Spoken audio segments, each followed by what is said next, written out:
Ladies and gentlemen, welcome to another video. In this video, we're going to be talking about how to sign up into the Creation Finance application on your mobile device. So let's get straight into the video. So the first thing you want to do is make sure you've already downloaded and installed the Creation Finance application. In order to do that, I've already made a video on that. You can simply directly do it from your App Store or Play Store, depending on the device you're using.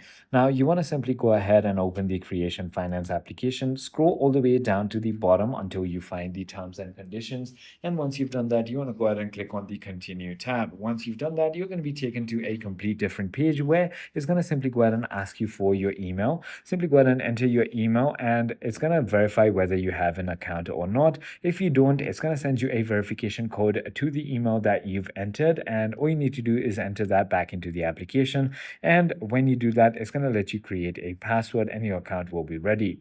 I hope this video clarifies everything for you. If you have further more queries, feel free to comment down below, and I'll see you on the next one.